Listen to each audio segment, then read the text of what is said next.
Bonjour à tous, aujourd'hui je vais vous expliquer comment on dit I like it en français en utilisant le verbe plaire.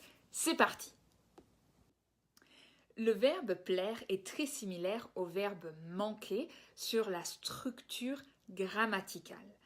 Plaire veut dire to please, littéralement.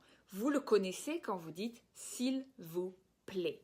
Plaît est le verbe plaire, ça veut dire please, et littéralement ça veut dire if it pleases you. Mais plaire veut aussi dire aimer, to like. Et plaire utilisé comme aimer est beaucoup plus commun en France qu'au Québec. Au Québec, c'est moins commun. Alors maintenant, je vais vous parler de la structure grammaticale du verbe plaire. Je l'ai dit, c'est très similaire au verbe manquer sur la structure grammaticale. Si vous voulez en savoir plus sur le verbe manquer, allez voir mon autre vidéo. Mais le verbe plaire, la structure est un peu différente. On va utiliser le verbe, on va utiliser la chose qu'on aime en premier. Ensuite, la personne et finalement le verbe plaire conjugué avec le sujet, donc la chose qu'on aime. Je vous donne un exemple. Cette robe me plaît. C'est comme si vous dites j'aime cette robe. Le sens I like this dress. Ou ce livre lui plaît. C'est comme si vous dites il aime ce livre. He likes this book.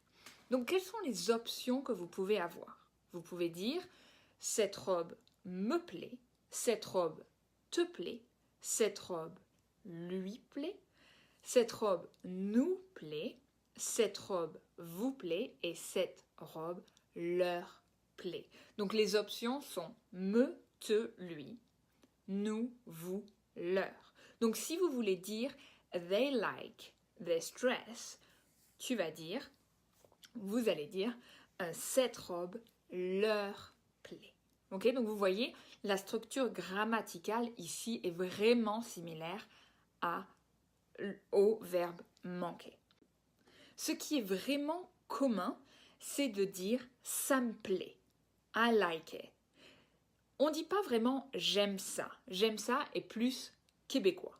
Okay? Mais en France, on va dire ça me plaît beaucoup plus. Par exemple, le français, ça me plaît. I like French. Okay? Aussi, vous pouvez l'utiliser au passé, évidemment. Faites attention, plaire est irrégulier. Ça devient plus. P-L-U. Par exemple, le film lui a plu. He liked this movie. Ou vous pouvez dire, il a aimé le film. C'est la même chose. Okay? Mais c'est juste deux façons différentes de le dire. Maintenant, on va parler de plaire quand on l'utilise pour une personne. Et ça, attention, c'est vraiment différent. Il y a une différence entre plaire et aimer pour une personne. Si vous dites plaire pour une personne, c'est moins fort que aimer. Aimer est très très fort. Si vous dites il ou elle me plaît, ce que vous voulez dire, c'est que you have a crush on him or her. Okay? Mais si vous dites j'aime ce gars ou j'aime cette fille, c'est que vous avez de réels sentiments pour cette personne. You are in love with him or her. Donc faites attention, c'est vraiment important de faire la différence entre les deux. Maintenant, je vais vous parler de la question et aussi de la négation. Si vous voulez demander à quelqu'un si la personne aime ce qu'elle porte, aime ce qu'elle mange, aime ce qu'elle lit ou aime quelque chose, en général, vous pouvez dire « ça te plaît » ou « ça vous plaît ». « Do you like it ?» Et la réponse peut être « oui, ça me plaît beaucoup, j'adore ». « Yes, I like it a lot, I love it ». Ou ça peut être négatif. « Non, ça ne me plaît pas ».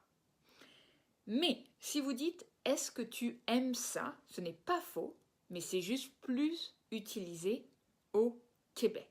Donc faites attention, sachez que « ça te plaît » c'est plus français. « Est-ce que tu aimes ça ?» c'est plus québécois. Voilà, c'est fini. J'espère que cette petite explication du verbe plaire vous a aidé. Si vous avez des questions, n'hésitez pas à m'envoyer un message. Merci à tous et à la prochaine.